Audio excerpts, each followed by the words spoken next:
दुनिया में देखिए कितने ही वंश आए और चले गए, है ना? लेकिन कुछ की कहानी वो इतनी बड़ी, इतनी विशाल होती है कि युगों-युगों तक उसकी गूंज सुनाई देती है। तो आज हम बात करने वाले हैं एक ऐसे ही वंश के गौरवशाली इतिहास की। एक ऐसी कहानी जिसकी जड़ें आप सोचिए त्रेता युग में भगवान राम से जुड़ती हैं और जिसने कलयुग में आकर दुनिया को गुरु नानक देव जी जैसा प्रकाश दिया। बस बस ये एक लाइन ही इस वंश की पूरी महानता बताने के लिए काफी है। जरा सोचिए, ये एक ऐसी कड़ी है जो दो युगों को, दो महान हस्तियों को और एक असाधारण विरासत को एक साथ जोड़ देती है। तो चलिए इस महाकाव्य जैसी यात्रा के जो पड़ाव हैं उन पर एक नज़र डाल लेते हैं। हम शुरुआत करेंगे बिल्कुल भगवान राम के वंश से और वहां से होते हुए आज के दौर तक इस पूरी विरासत के सफर को समझेंगे। तो चलिए इस कहानी के सबसे पहले चैप्टर, सबसे पहले अध्याय पर चलते हैं, सीधे त्रेता युग में, जहां इस वंश की नींव रखी गई थी।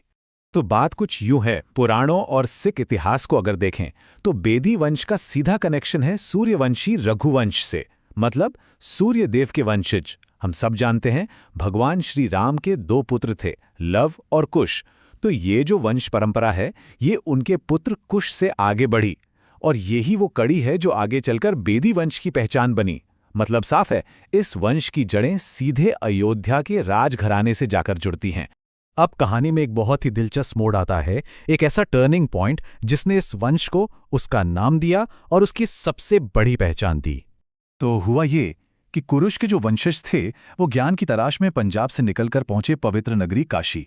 वहां उन्होंने खुद को पूरी तरह से वेदों के अध्ययन में डुबो दिया, मतलब वेदों में महारत हासिल कर ली। और फिर जब वो वापस पंजाब लौटे तो उनके इस जबरदस्त ज्ञान की वजह से ही लोग उन्हें वेदी कहकर बुलाने लगे। वेदी का मतलब ही है वो जो वेदों को जानता हो। ये कोई जाति नहीं थी, ये एक सम्मान था, एक टाइटल जो उनकी विद्वता, उनके ज्ञान के लिए दिया गया था। ये इस बात का सबूत था कि उनके लिए ज्ञान सबसे ऊपर था।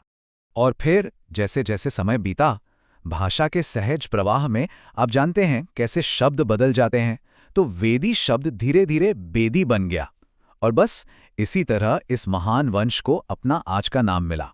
तो अब हम इस वंश के इतिहास के उस सबसे सुनहरे पल पर पहुंचते हैं जिसने सिर्फ इस वंश को ही नहीं बल्कि पूरी इंसानियत को, पूरी मानवता को एक नई राह दिखाई। साल था 1469। राय भुई की तलवंडी में मेहता कालू जी के घर एक दिव्य बालक का जन्म हुआ और वो कोई और नहीं बल्कि सिख धर्म के संस्थापक गुरु नानक देव जी थे।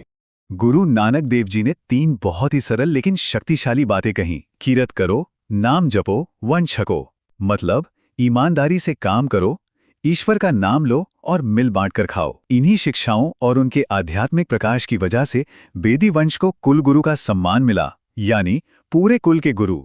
उन्होंने जात पात, ऊंच नीच इन सब से ऊपर उठकर इंसानियत को ही सबसे बड़ा धर्म बताया। उनकी इन बातों का समाज पर बहुत गहरा असर हुआ और बेदी कुल को दुनिया भर में एक आध्यात्मिक सम्मान मिला।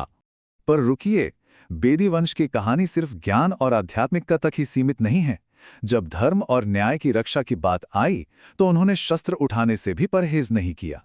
और इसका सबसे बड़ा, सबसे शानदार उदाहरण है बाबा साहेब सिंह जी बेदी। वो एक महान संत भी थे और एक जबरदस्त योद्धा भी। उन्होंने ही बिखरी हुई सिख मिसलों को एक साथ लाने में बहुत बड़ी भूमिका निभाई और ये वही थे जिन्होंने महाराजा रणजीत सिंह का राज तिलक किया था। वो जुल्म के खिलाफ धर्म की रक्षा का एक प्रतीक बन गए।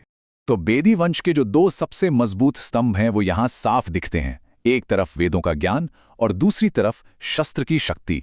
एक तरफ आध्यात्मिक खोज तो दूसरी तरफ धर्म की रक्षा का संकल्प।